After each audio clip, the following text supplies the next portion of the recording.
Welcome back everyone. This is part 10 on what if Naruto was neglected by his family for his siblings. I do not own Naruto or any of the characters in this video. Chapter 10, Flashback. Across the surface on the moon, young Naruto and his friends are following Urato Otsutsuki across the clearing. They walk across the star-filled night as everyone follows their adoptive father on the moon. So what are we doing now, Pops? Zora asked, walking to her adoptive father's side. He did save her from people trying to kill her for her appearance. You'll see, my dear, Urato said, giving her a pat. Zora smiles at the affections she's getting. Another lesson, Claire clearly stated, following close to Urato's other side, as Urato chuckles to himself. Nothing gets past you, Claire. Urato smiles at her, patting her head as well. Claire doesn't react but holds a small smile. I have fast reflexes, Claire said to him, as Urato pats them both before walking forward. This world is dangerous. Many people and shinobi will fight to hurt and even kill you. Urato explained, informing them on how dangerous people are. Please,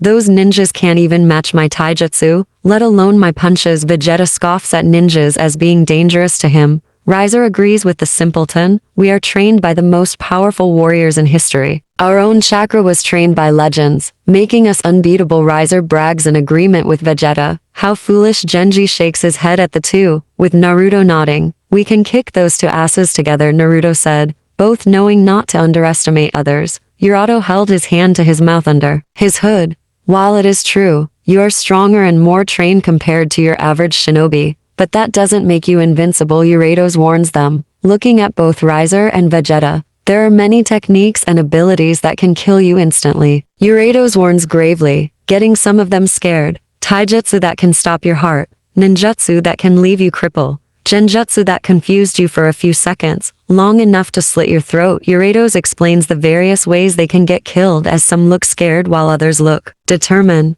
That's why I'm preparing you for the worst, Urato said to them, looking at each of them. Right now this is going to be an exercise to train you in fighting, one of the dangerous techniques in the known world. Urato started going through a few hand signs. Setsui no Hado? Genji said, which is true, but Urato shakes his head. No, the silent killing technique, Urato called, finishing his hand signs. Hidden mist jutsu, Urato called out, as mist started to gather around the area. The young ones looked around, seeing the surrounding mist as they all looked confused and concerned. Byakugan Tai Li tries to use her dojutsu to see through the mist, but it is not working. You're going to kill us in the mist. Tai Li panics as she stands closer to Naruto. They hear Urato's chuckles. That would be too easy. One of your new senseis just came back. Urato chuckles to them as the mist go thicker. Everyone tries to see Urato, but he steps back, disappearing in the mist. Originally was going to test you by having you all fight at once, but that test has already been done before, Urato said though the mist as the young students stayed close together. That test was against Akuma. That crazy bastard taught them a new meaning of pain and getting their asses kicked. But I had another idea. While your training is against the silent killing, the same is said for your teacher, Urato said as they all looked around for the new sensei. Don't worry, you won't get hurt. Much Urato laughs as his voice fades into the mist as they all around trying to find anyone though the mist. Please tell me you can see anyone, Tai Li. You got those eyes? Naruto asked Tai Li Higa if she can see, but she shakes her head. Or what Naruto can see at least. So much for the great all-seeing eye, Riser said, stepping next to them, hearing the conversation and pointing out the bloodline's flaws. Hey, quit it, smoke for brains, Tai Li said, standing close to Naruto. Like you can see any better, hothead, Naruto said, knowing the prideful bastard taking jabs at anyone. This mist won't hinder Riser said, as he started to burn. Blue fire started to gather and light up the area. Now we all see you, dumbass, Vegeta yelled through the mist. You're supposed to hide, Riser. Genji calls out, to the other side of the mist. We got to go, Naruto said to Tai Li, with her nodding. Right behind you, Tai Li said, following Naruto and getting away from Riser. You're all fools. Riser can see through the mist, and with my fire no silent killer can stop me. Riser brags to them all. His fire brightens the mist around him, making it more clearer from him and fully confident in his mutated bloodline. Sadly, he made himself more of a notice as everyone saw the bright blue fire lighting through the mist. Riser stops as he feels he has cold feet, literally. Looking down, he sees ice covering his feet and going up to his body. What the? Ice against Riser, Riser shouted, trying to use his fire to melt the ice, but it is not working. Ice not melting to Riser's flame.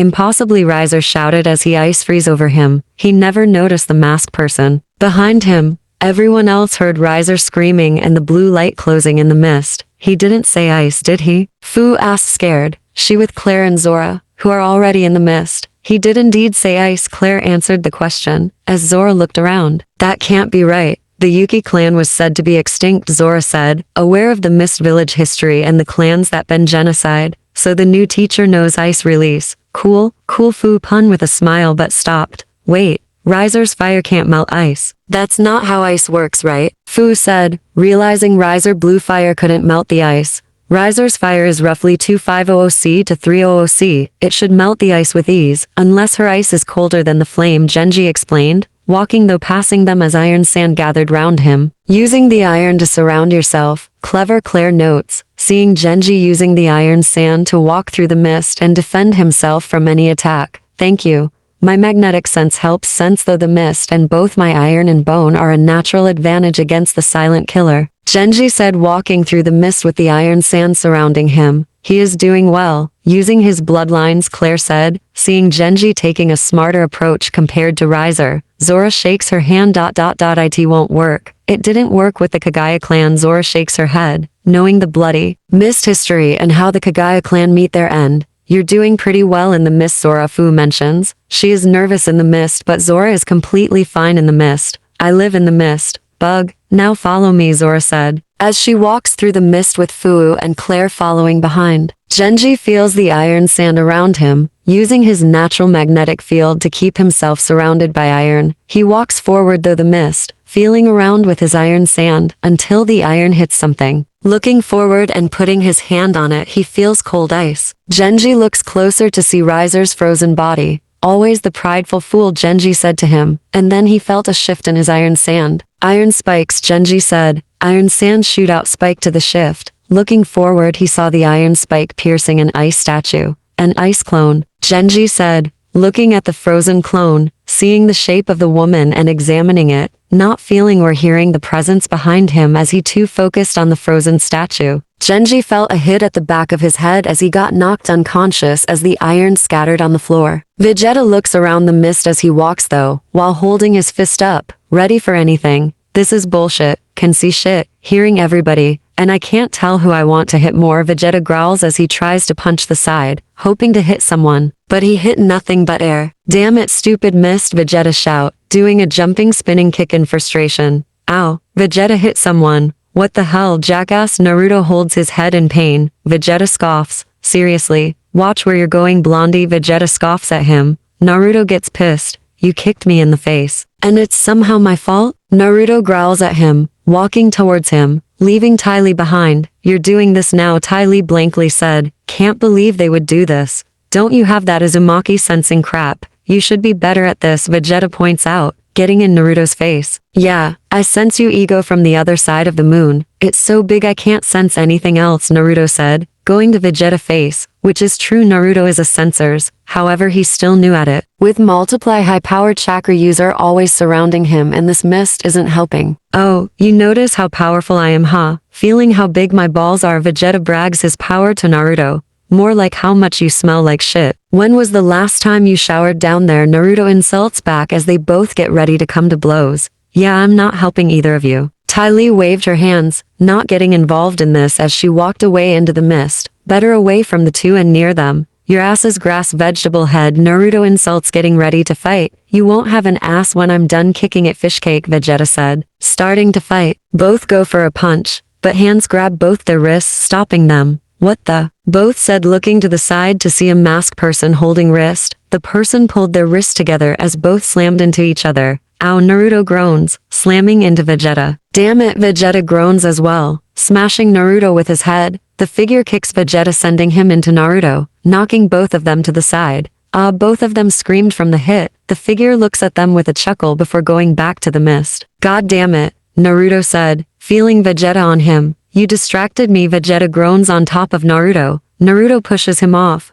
Like hell I did, Naruto said, trying to get up, but Vegeta grabbed him. Both try to push the other to stand up, only to fall down as the mask figure hits them both, knocking them both out. Saw that coming. Tylee said, hearing the grunts and sounds of pain from both of them as she tries to find the silent killer, keeping her Byakugan on. While she can't see though the mist, she can see all around her with the nearly 360 field around. Tylee walks around the misty area, knowing whoever this new person is will attack her soon. Tylee stops in place as she notices some movement in her vision. Standing straight she waits, knowing running won't help her as she gets into modified gentle fist. Mixing her training in the style. The gentle fist is a form of hand-to-hand combat used by members of the Hyga clan. It inflicts internal damage through attacking the body's chakra pathway system, subsequently injuring organs which are closely intertwined with the area of the network which has been struck. It is a dangerous fighting style, however, due to the Hyga clan's rules, hierarchy and the curse mark. The gentle fist is limited due to all the members using the same fighting style. The rules and limited members that use it. The gentle fist stagnated. The gentle fist only fit a male body and always has the same moves. Different varieties or alteration to the style is meeting with strict punishment and put into slavery for even trying. Thanks to Tylee Hyga being away from her clan and being around different teachers helped make her a more effective and dangerous gentle fist. Tylee gets ready as she looks around with her Byakugan, always moving to avoid seeing no one in her blind spot. Tylee sees the mist move around as she turns around to block the arm hitting her. Tylee blocks one hit with the sidearm as she steps back to avoid the kick. Tylee can't see the person fully due to the mist, but she can still see the body as she tries to jab the person with her fingers, but the enemy uses her hand to swipe each jab. Tylee narrows as she uses finger pistol to hit the person, channeling chakra in her fingers to make the bigger hole. The finger pistol is a close quarter combat technique, in which the user pushes their finger into a certain target at a very high speed, leaving a hole in the target. She increases the speed of her jabs and fingers, trying to hit the person, but the person keeps parrying the attacks while increasing the mist around the area. Tylee also feels the area getting colder as she starts to shiver. The person notices it too. She turns around and kicks Tylee in the chest. With it, Tylee was sent flying through the mist. The air knocked out of her as she let out a breath. She even saw her breath in the cold air. They're strong and fast, Tylee notes as she tries to stand but feels her chest hurt as she tries to rest herself. Zora walks through the mist with Claire and Fu following behind. Everyone is beaten. Claire stated, hearing the shouting from Naruto and Vegeta, and hearing the fighting from Tylee, from the sounds for those two dummies yelling and Tai-chan fighting. Now we're the only ones next, Fu said, hearing the sound of everything as she follows Zora. Just keep following me. Zora mentioned, she is the most familiar in the mist. You going very well in the mist, Claire mentioned. Yeah, Zora-chan, I can barely see in front of me, but you're walking like it's a sunny day, Fu pointed out. Zora isn't walking in the sun, she is walking through the mist, Claire corrected Fu. Yeah, I know, but Zora-chan walking though like it is nothing, Fu said to Claire. She is not walking though nothing. The mist is water like vapors, Claire corrects her. Zora gets annoyed. Yeah, I know. It's just like in mist, right? Fu asks Zora as her fin-like ears twitch. We are in the mist, Fu, Claire said to Fu. I know. Wait, mist are vapors? Fu asked. Zora can't take it. Would you two shut up? Zora shouted. Why won't they stop talking? Yes, I live in the mist. Yes, I know the silent killing, and let me tell you that guy isn't good at it. Zora said in frustration to their shock. This person only knows the basics of silent killing. Wait, this guy is only a basic bitch, Fu said in shock. She can't see anyone in this mist or hear anything but that only the basic level. Silent killing is more dangerous than I imagined. Claire said, now knowing this technique is more dangerous than she thought. Yeah, so good luck to you, she's right over there. Zora points at directions. Claire and Fu look, only to see nothing but heavy mist. But there's no one there, Fu said, turning back to Zora. But they see Zora disappear in the mist. Zora must have studied the silent killing then, Claire said, grabbing her claymore, seeing someone moving towards them. Wait, how does Zora-chan know it is she? Fu asked. She can't tell the figure as yet, Zora knows without looking. Fu duck, Claire shouted. Fu dropped on the floor as Claire swung her sword in a wide arc. Another blade hit Claire's claymore, the force knocking Claire back as the attack jumps over Fu and kicks Claire through the mist. Fu looks up to see a scary mask right in front of her. Boo, the mask scared her. Aha, Fu screamed, running away from the mask figure, not looking where she was going as she runs into a tree. Wahamum. Fu slams face first into the tree, her eyes swirling as she falls on her back unconscious. The mask figure chuckled at that as the figure turned to find the last one that knows the silent killing. Zora walks quietly through the tree now, notices each one passing as she hears the person following behind not too far away. Zora is aware everyone is beaten. In the mist, everyone goes for the kill. Using everything to kill their target, Zora grows up constantly getting hunted by many that hate her appearance, her bloodline or her father. She is used to it and knows the woman is right in front of her. As she gets into her fighting stance, using the mist around her to gather more water. In her arms, the woman in front of her stands still, drawing a sword and pointing at Zora. Both stare at one another, waiting for the other to make their move as mist around them grows thicker. More mist gathers as both start to lose sight of the other. And then they begin to move. Zora goes to the side as she sees the masked one rush forward. Using the mist, Zora ducks under the sword swing while swinging her arm forward. Arabesque brick fist, Zora using the water gathered in her fist as she sends it through the masked one's stomach with the water. Exploding forward, the masked figure takes the hit and falls back but doesn't stop as the masked figure kicks Zora in the head. Zora takes the hit but gets back as they both stop. Zora does a few hand signs as the masked figure charges. Ice gathers around the figure as Zora charges forward meeting the assault. The figure swings the sword with ice following. The sword hits Zora as the ice follows. Shards of ice following the swing hitting Zora, but Zora turns to water then ice from the contact. The figure stops in surprise as Zora comes to the mask side. Arabesque brick fist, Zora hits the mask figure's head, knocking her to the side and breaking the skull-like mask. Zora looks up to see a beautiful woman smiling gleefully before the woman kicks Zora too fast for Zora to catch. Hum, that was fun indeed, the woman said looking at the young student. Looking up, she saw Eurytos walking through the mist. Satisfied? Eurytos asked, knowing how much this woman lusts for battle. Only a little? I wanted more of the fight though, the woman said as the mist became too clear, revealing a tall, beautiful and slender woman with long, light blue hair and blue eyes. She wore a general's apparel with long sleeves with buttons on the upper arms, a blue scarf on her neck and high-heeled boots. She also has a tattoo on her chest, Esth from Akami ga Kill. After this we will have a spar. Would that sate your lust, Esth? Eurytos said, as Esth smiles face him. Oh, you know me too well, Esth said walking with him as he went to pick up Fu while Esth picked up Zora. A little rough with Zora, my dear, Eurytos said, seeing the bruise on Zora's head. But Esth smiled. It would be an insult to do anything less. Esth smiles down at the young girl. Esth sees the potential in all the students, but Esth sees a special something in Zora.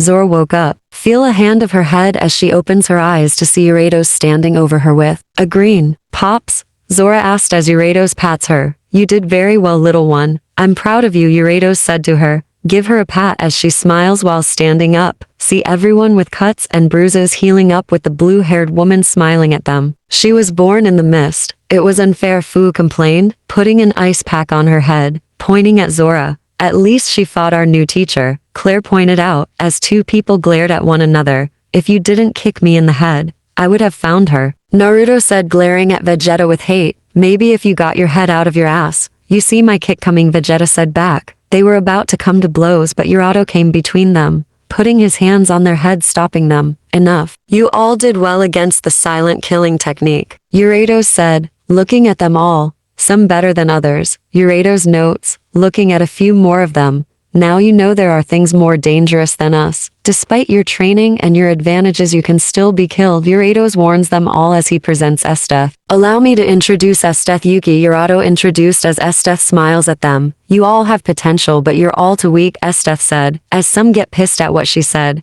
Screw you blue hair bitch, Vegeta said, already not liking this woman. On a clear day we can kick your ass, Naruto said, seeing that she only beat them in stealth. Risers wasn't expecting ice, but now Riser's fire will burn even hotter, Riser said. He was caught off guard but now will burn her. Exactly, Esth said, looking at Riser. Your fire was so bright it made you an easy target. Learn to control your flame, Esth said, turning to everyone else. None of you expected me. But nonetheless you need to always maintain your strength, adapt and survive, Esth looking at each of them, before pointing at Genji. You are born with great gifts, but your curiosity left you open. Esth points out as Genji nods. First time seeing an ice user, Genji tries to explain but Esth looks at Naruto and Vegeta. Your feud was too easy to take advantage of, Esth said. Both glares at her. Just wait, your blue hair bitch. I'll be kicking your ass to the other side of the moon, Vegeta said pointing at her. And I'll knock you back, Naruto joins in, both willing to work together to beat this blue-haired bitch. Esth smiles at that.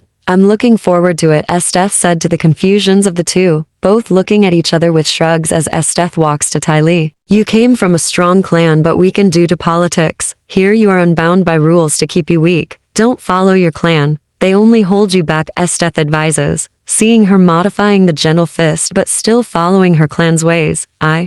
Yes, you're right, Ty Lee said, seeing she has a point. Esth looks at Claire and Fu. Both of you need to stand on your own, learn from your mistakes and face them, Esth said, nodding to Claire, who nods back as Esth looks at Fu, who looks frightened of her. Esth smiles before looking at Zora. You prove to be the strongest here. Keep it up and don't hold back, Esth smirks as Zora smirks back at her. Don't expect to live when I stop holding back. Zora has a bloodlust smile which Esth mirrors. Like hell she is stronger than me, bitch, Vegeta called out. You're going to regret facing us, lady. Naruto won't let Vegeta win this one. Riser will prove he is superior, Riser said, looking at the woman. I'll show you, scary lady, Fu said with a determined look. The more quiet one nodded as well. Esth already loving them all. Oh, we will all get along just fine, Esth said, her smile sending shivers to some of them, but they all remain undeterred, as Uratos claps, getting everyone's attention. Now that you know what to expect, you will do it again, Uratos said, as 8 marionettes show up beside Uratos. These marionettes are advanced puppets used by the members of the Sutsuki clan. Unlike normal puppets, marionettes are actually capable of acting independently in various tasks, making them somewhat equivalent with real-life robots with the ability to speak. Another advantage they have over regular puppets is they are in sync and controlled by the summoners will alone, allowing them to fight in perfect harmony without the use of chakra threads. Now the task is to try and find the marionettes in the mist, Uratos said as he made some hand signs for the mist to gather, as the marionettes ran into the mist. Everyone gets up and chases them. I got them, Fu said, chasing the puppets with the others following. Like hell you do, Vegeta yells going through the mist. Esth smiles at them. They are all amazing. So strong, Esth said, seeing each of them already stronger than a Chunin and so young too. Yes, little precious gems they are. So they'll grow stronger under our guidance, Uratos said, looking at some of them running through the mist to catch the marionettes with a smile. I can't wait to fight them, Esth said in excitement, seeing how much stronger they will get when they're older. Uratos shakes his head. Nothing but fighting with you, Uratos can't help but say. Esth loves fighting strong opponents and watching fights to the death. As soon as Uratos saw how powerful she was getting and how war-hungry she was, he immediately got her to his side. Esth loves fighting Uratos, and when he explains who else is following him, she swore loyalty to him straight away. Luckily too, if Uratos didn't recruit her, she would be on a warpath, though the elemental nations causing havoc and pain to cause more reason for the nations to go to war. Something Uratos doesn't want, yet. No, but your true plan is what gets me excited the most, Esth said with a dreamy smile as Urato looked up at the stars. Well, at least one of us is, Uratos said, looking up the stars. Seeing the future will be hard for everyone, one way or another. End of chapter 10. Link down to the comments if you want to read the rest of the story. I hope you all enjoy. Goodbye.